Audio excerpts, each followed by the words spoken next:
We made it to Benson, Arizona. This wasn't really a sightseeing stop for us. This is more of a get stuff done, do video editing, get laundry done, that type of thing. But while we're here, we're going to go visit the local donkey rescue. Hee-haw! I'm going to go see Buck Owens and Roy Clark and... Yeah, I guess it's an older couple that started taking in senior donkeys, and they give them a home until they pass away finally of old age. And it's supposed to be a neat place to go and visit and interact with them, and we're gonna go check it out. Gonna go see a bunch of old asses. Yep.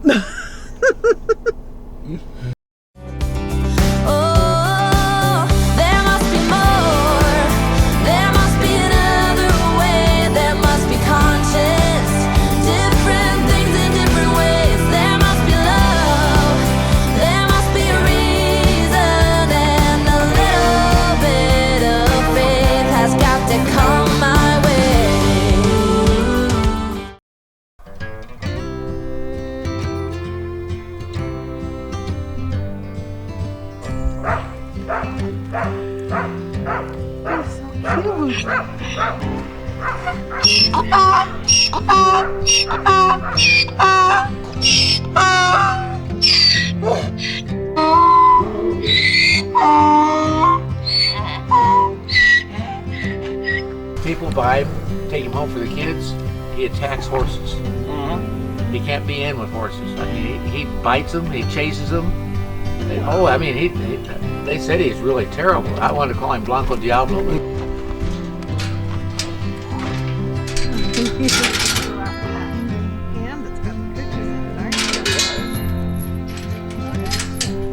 He may be a little spooky.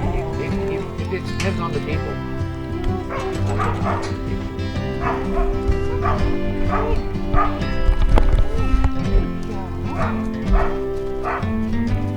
We feed separate because that way I can control their diet a little bit. Some of them eat faster than others, and then sometimes, but I weigh their hay. I had a horse that had a traffic cone. Yeah, we've tried that a couple of times. And oh man, she'd pick that thing up and fling it and play with it. Jolly balls work pretty good too. Yeah. When we first heard about him and we knew we were going to bring him in, we had a lady in Silver City, New Mexico that seen him on Facebook and wanted him as a companion for her donkey. And when we got him here, he was limping on one of his hind legs, and so we had a vet come out and x-ray it, and he had bone chips. Oh. So it doesn't seem to bother him now. He's not limping or anything else. But we're reluctant to adopt him out because he may develop more problems. So we want our vet to come out and reevaluate him and see if he could be adopted or not. But unfortunately, he's bonded with a little bit with this character here. So if they get too tight a pair bond, then we won't break the pair bond. Yeah. This is donkey begging. Oh, there you go.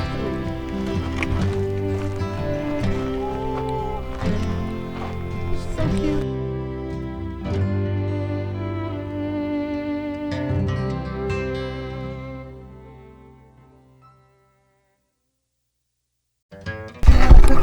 Freolita came out of the wild.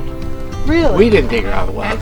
But she was bought from the BLM, and the family in Tucson was downsizing, and so we took her. And she's a good specimen. She doesn't have any health issues, no hoof issues or nothing. So, but she has that hang up, and you can't work with her.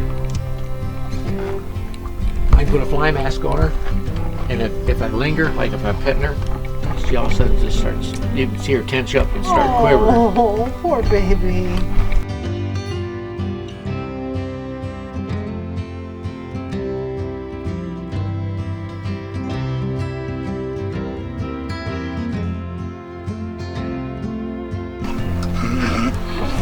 This is Rosie, and this is Jasper.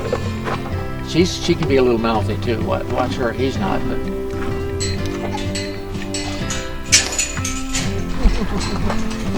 Jasper came from up the Phoenix area. We get a lot of animals from the Phoenix area, and his mother had died 5 days before We took him in from obesity. From obesity? Oh.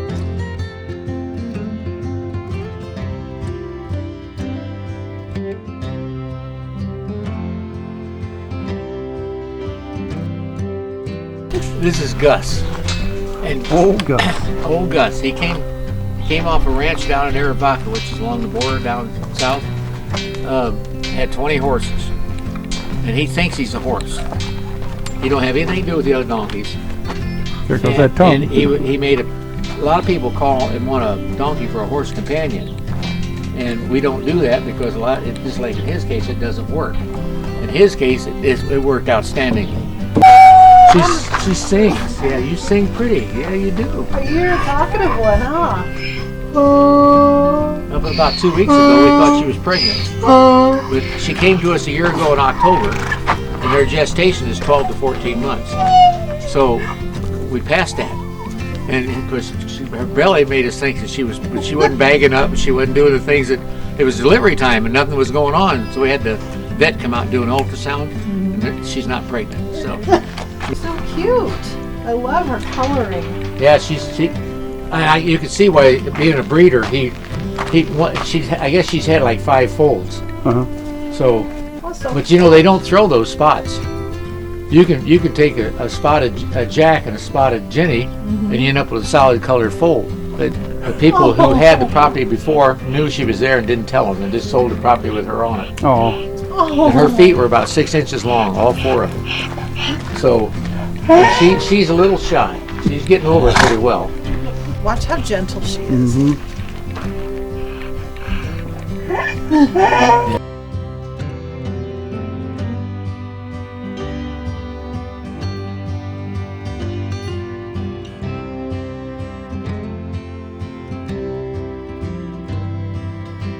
But none of the donkeys aren't kickers.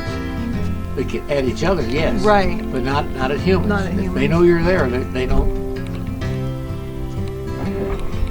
You guys are so cute.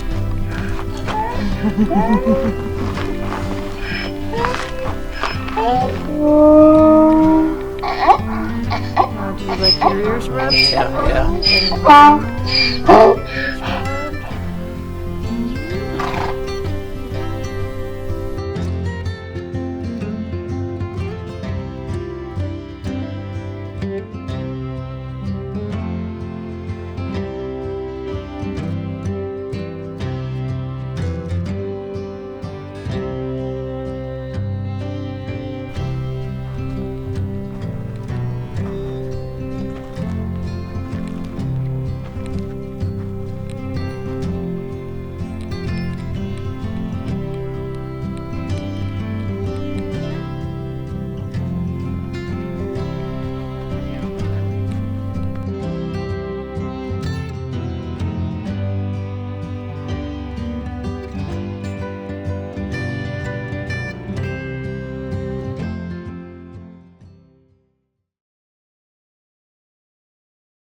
Well, that's the Forever Home Donkey Rescue. And what a neat couple running the place. Yep, he was pretty knowledgeable on his donkeys, on his Jacks and Jennies.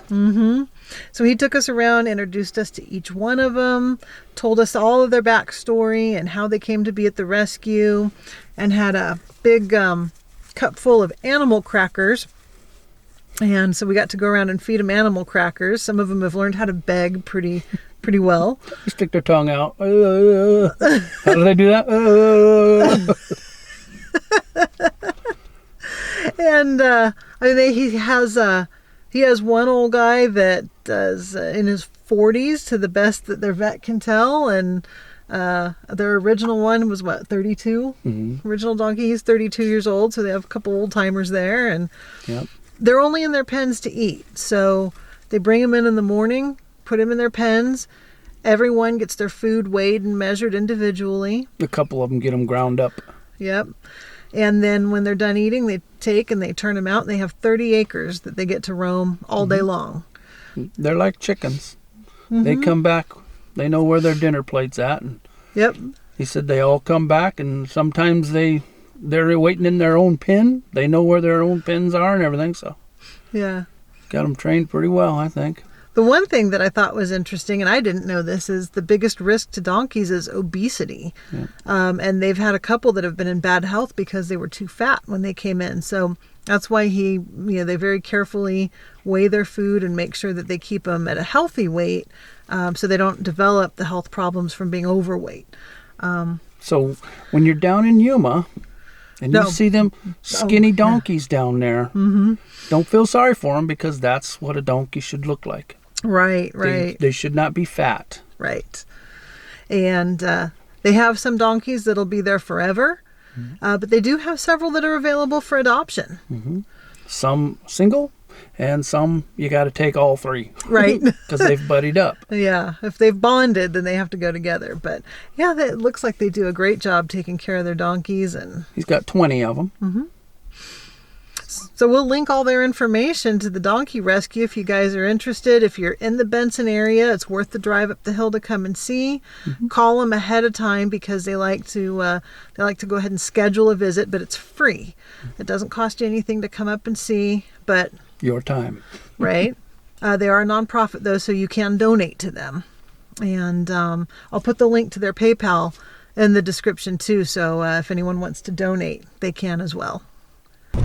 Well, on our way up here to the donkey rescue, we passed this place called Gammon's Gulch, and it looks like an Old West town. And apparently the owner of the donkey rescue, he and one of his donkeys, they've been extras in a couple of westerns there at this set. They film commercials, they film westerns, they film all kinds of stuff there. We were going to stop in and take a look around. If you're interested in that type of thing, apparently it's $20 a person for a tour. You can get online and make a reservation. Make a reservation, yeah. Yeah, so $20 a head, though. yeah, we passed on that one. Yeah. We're not that interested in seeing it, but it's up here if you're interested in that kind of thing. The old boy charged nothing to go look at a donkey and learn about a donkey, and this guy here, $20 a head just to talk about a building. Yeah. No, thank you. That's a hard pass for us. We've been here in Benson for 4 days, and already it's time to get on the road. Bubba's outside this morning getting the tanks dumped and everything, and getting us prepped because we're going to go out boondocking for the next 5 weeks or so out in Quartzsite. This RV park was great to stay at. Really nice park, the Butterfield RV Park. And really nice people here, a lot of seasonal people. And the one reason that I picked this park is because they have their own observatory. They do a star show every night, weather permitting. And I'm kind of bummed. It's the one reason that I picked this resort was to see the star show. And the first night we tried it, it was too cloudy. And the second night we tried it, it was too windy. And so we're leaving without getting to experience that, which is kind of a bummer. But great park. Tombstone's not far from here. The donkey rescue was fantastic. So now we're looking forward to catching up with all of our friends out in Quartzsite and having some fun out boondocking there.